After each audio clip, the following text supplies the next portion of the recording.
La SAB d'ailleurs, pour que ce qui se passe à côté d'eux, ou même un peu loin d'eux, puisse être le cas chez eux. Parce que au-delà de tout, c'est inadmissible pour la masse de comprendre que durant 59 ans, une seule famille s'accapare du pouvoir dans un pays. Et le comble est qu'il n'y a pas une avancée factuelle qui, derrière cet accaparement, pardon, on puisse dire, mais ils sont en train quand même de faire quelque chose. Si 59 ans après, je crois que nous devons inviter notre conscience au tribunal de la raison, reconnaître ce qui a vraiment erré, ce qui n'a pas marché, et le cri du cœur de ceux-là. Parce que l'histoire reste toujours. Peu importe qui on est, ce qu'on fait, l'histoire, c'est quoi? C'est chez moi. Monsieur Joël, notion de... Mais est-ce qu'on peut me laisser parler? Oui, s'il vous plaît. Alors moi, je crois que il y a lieu de vraiment, si il doit y avoir, enfin j'ai écouté des gens, je suis en phase avec eux, mais il faut pas se leurrer. Il faut pas se leurrer. Une chose est d'avoir un rêve, de dire des choses, mais la réalité, la vraie réalité, c'est ce qui est de l'action. Nous sommes tous des humains. Vous pouvez pas dire ou avoir, je sais pas, une espérance à même 50% venant d'une famille qui a gardé le pouvoir 59 ans et dire les dégager. Que cela soit géopolitiquement ou je ne sais quoi, ça sera hyper difficile. Mais je suis d'accord qu'ils aillent dans le sens dont ils parlent, sans violence parce qu'à un moment donné, quand le peuple agit vraiment et que ceux qui se disent être de la minorité ne se mélangent pas en même temps avec ceux de la majorité pour plomber ce qui relève des efforts. Il faudrait qu'ils aient une minorité vraiment, c'est-à-dire minorité ou pas, mais une minorité conséquente, qui soit en synergie avec le peuple pour aller dans une lutte homogène. Sinon, ceux qui sont restés au pouvoir 59 ans, ils ont de l'expérience, ils apprennent, ils sont dans le pouvoir, ils savent comment ça se passe. Donc eux, ils ont plus de marge de manœuvre que la minorité. Or, la minorité, son seul pouvoir, son arme, c'est ce peuple-là qui a soif d'un vrai changement et d'un élan qui permettent à tous ceux-là de tutoyer quand même le minimum depuis que leurs grands-pères, leurs arrière-grands-pères étaient en train de crier, de vouloir quelque chose. Donc pour moi, je crois que derrière l'idée, derrière la dynamique, derrière les réflexions, qu'ils ne se mentent pas, qu'ils se disent la vérité de celui avec qui ils ont en face. C'est très important. C'est très et super important. Voilà, c'est ce que j'ai à dire en bref. Mais je dis, je suis en phase avec eux. La CEDEAO, avec ses communiqués, je crois que c'est déjà un élan parce que les dirigeants et autres savent que la jeune génération et les générations à venir seront plus exigeantes. Donc qu'ils veuillent ou non, ils ont l'obligation morale, ou je sais institutionnellement, ou sur l'histoire, de quand même écouter ne serait-ce que ce que dit le peuple. Donc celui qui est là, pour ne pas perdre complètement et se voir lynché ou je ne sais quoi, voudra toujours manipuler une frange de ce peuple-là pour que des gens soient toujours en phase avec lui, pour que la communauté internationale ou la communauté sous-régionale se dise, mais quelque part, il a une raison. Or, c'est juste une utopie, c'est juste quelque chose pour voiler le réel besoin de ce peuple-là.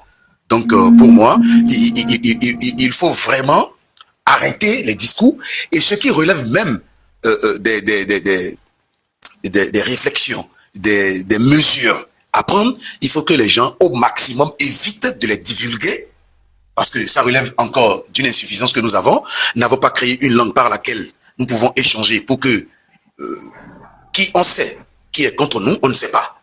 Alors, comment ces gens-là, en nous écoutant, qu'est-ce qu'ils prennent comme mesure après? Donc, que les gens parlent moins. Nous nous exprimons en français, beaucoup de gens nous écoutent et nous ne le savons pas. Donc, quand vous faites quand vous avez des mesures, vous avez des réflexions, vous faites une équipe de gens pour aller contre quelque chose que vous avez vu de façon factuelle et que vous avez côtoyé le pouvoir. Parce que durant ces 59 ans, il y a des gens qui ont côtoyé le pouvoir. Donc ça là, il faut utiliser la faiblesse de ceux qui sont là pour vraiment le faire. Et il ne faut pas tout dire. Il faut garder beaucoup de choses que vous faites en mesure. Je vous remercie. Merci beaucoup à vous, monsieur Verdugo Wekoum. Merci beaucoup à vous. C'est ça. Il ne faut pas tout divulguer sur les réseaux sociaux, voyez-vous, mais il faut être totalement actif sur le terrain.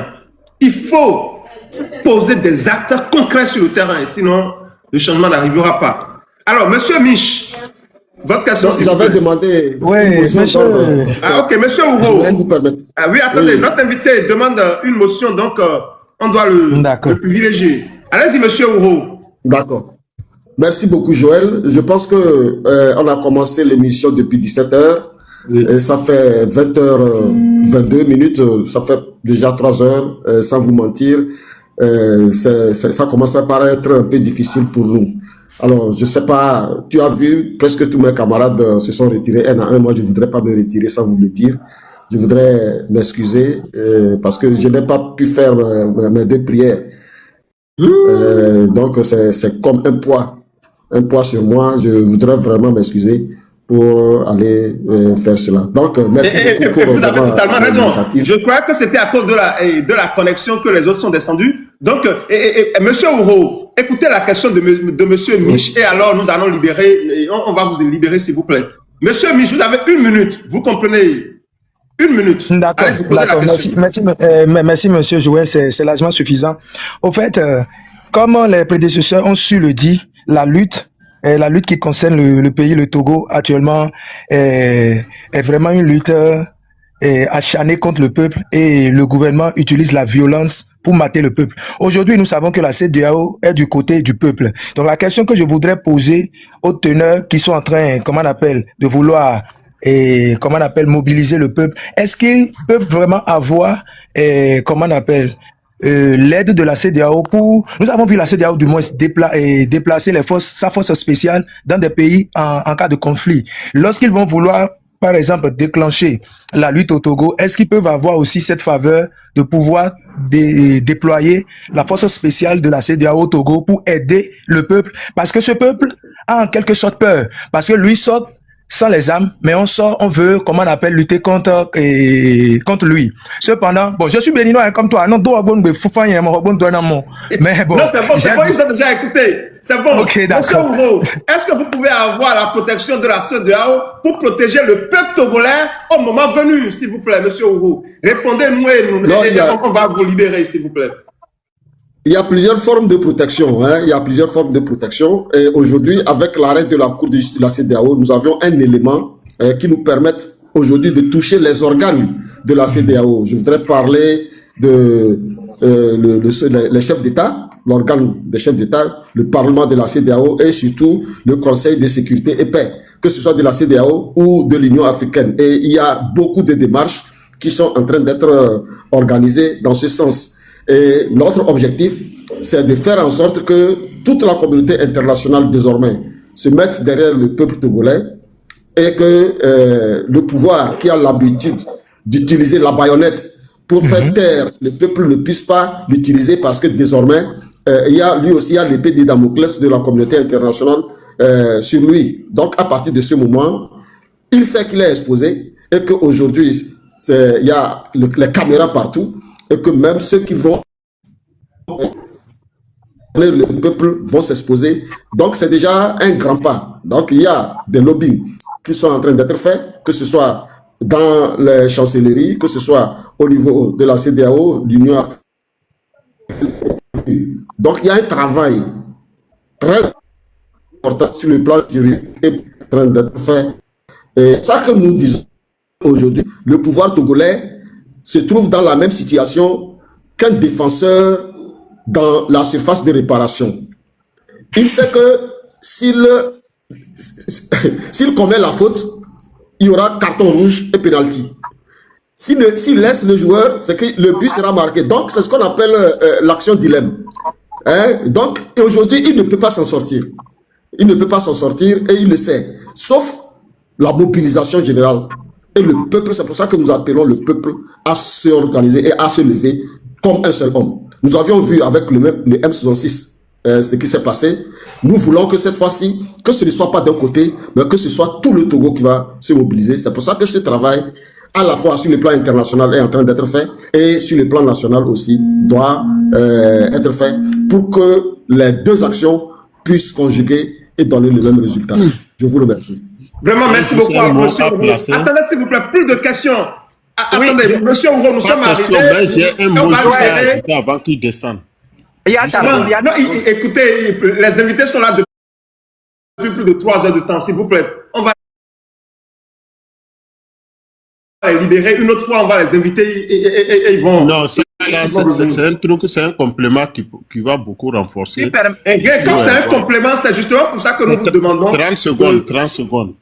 Moi, ce que je voulais dire, ajouter à Joël, après, tu me laisses la parole pour que je puisse... Oui, justement, on va vous donner le temps de conclure. Ce que moi, je voulais... 30 secondes, monsieur Blé, 30 secondes. Ok, ce que je voulais dire, ajouter à ça, est que ceux qui sont occidentaux, ils n'ont qu'à aussi s'organiser. Je sais que quel qu'en soit le cas, ceux qui sont en France, ceux qui sont en Belgique, Luxembourg, partout, tout le monde n'a qu'à s'organiser, faire un bon programme et tout. Ça veut dire que, du coup, ceux qui ont vraiment, qui veulent que ce pays change, je pense que si on veut du nord au sud, même ceux qui sont en Afrique, partout, c'est-à-dire en Europe là-bas et tout, je pense que si tout le monde fait un bon programme et on lance vraiment une sortie, avant de lancer une sortie, tout le monde va être présent sur le terrain parce qu'il ne peut pas enfermer tout le monde. Ils vont comprendre que vraiment, ça là, c'est une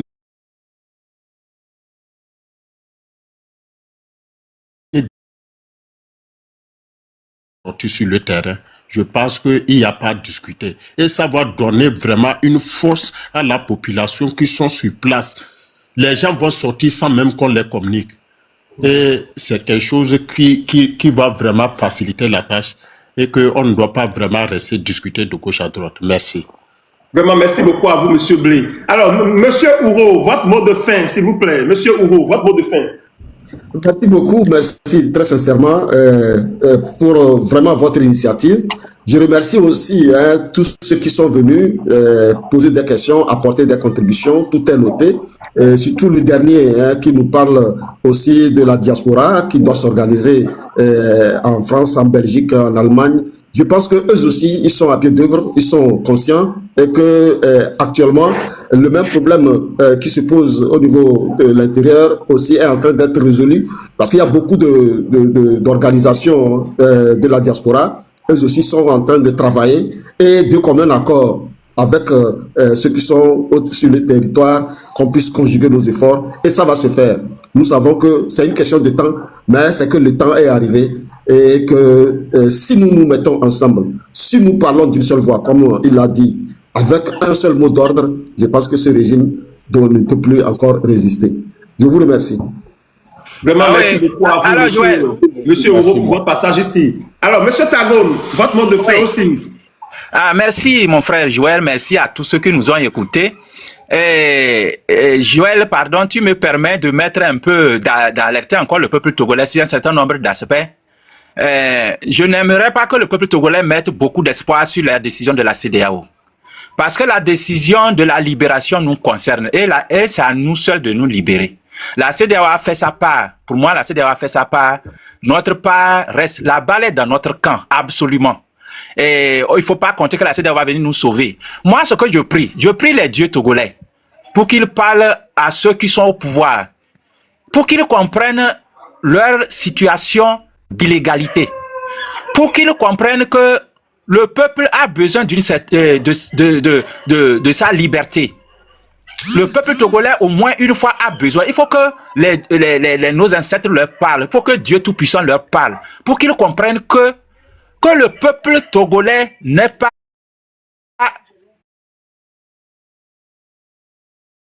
est assouvri.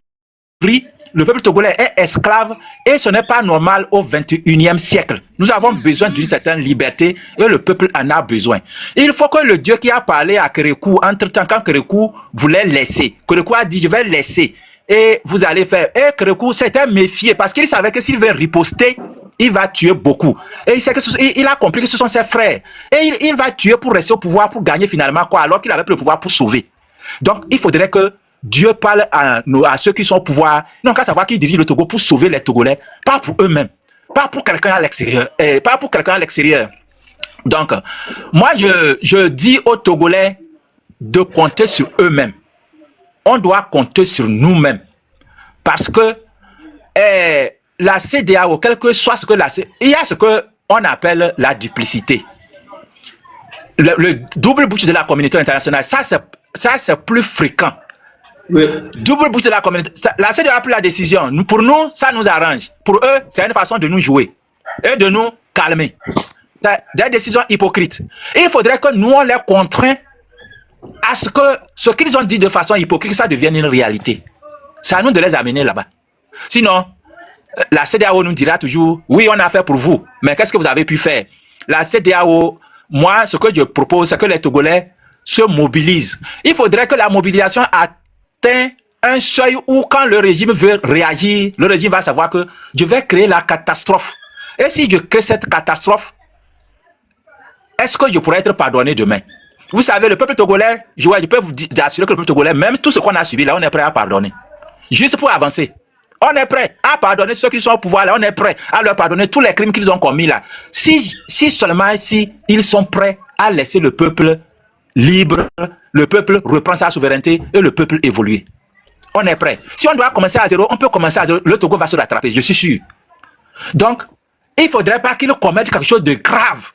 Parce qu'il y a un seuil où le peuple va dire on ne peut plus les pardonner. On ne peut plus leur pardonner. Il faut, si c'est eux qui doivent vivre, ils n'ont qu'à vivre. Si c'est nous qui devons mourir, on n'a qu'à mourir. Et ça, à ce stade-là, ça serait très grave pour notre pays, pour toute notre génération. Et ce n'est pas une bonne chose. Ils ont mis des enfants au monde, c'est pour qu'ils vivent. Ils ont fait beaucoup de choses sur la terre. Quand bien on peut dire que ils ne foutent rien pour le pays. Il y a certaines choses qui sont faites quand même. Bon, c'est dans l'intention, pas pour utiliser seuls. C'est pourquoi nous tous on les utilise. C'est pour que leurs enfants plus tard les utilisent. Ils n'ont pas fait des œuvres éphémères. Il y a des œuvres durables qu'on peut témoigner. Sauf que en grande partie, la majorité du peuple togolais souffre. Et ce n'est pas une bonne chose pour un dirigeant. Parce que quand tu diriges, il faut au moins que la majorité vive. Et que s'il y a une minorité qui souffre, on va trouver des solutions. Mais quand c'est la majorité qui souffrent, il n'y a plus de solution. C'est pourquoi, à l'heure actuelle, ils doivent quitter. Parce que ce n'est plus, ils ne peuvent plus continuer. Il y a un seuil où, quand on rentre dans l'eau, on ne peut plus s'en sortir. Ainsi, si quelqu'un ne te sauve pas. Ils sont à ce stade-là. Ils sont à la gorge, les pieds ne touchent pas à terre, ils ne savent pas nager. C'est déjà grave. Ils n'ont qu'à comprendre ça. C'est vrai.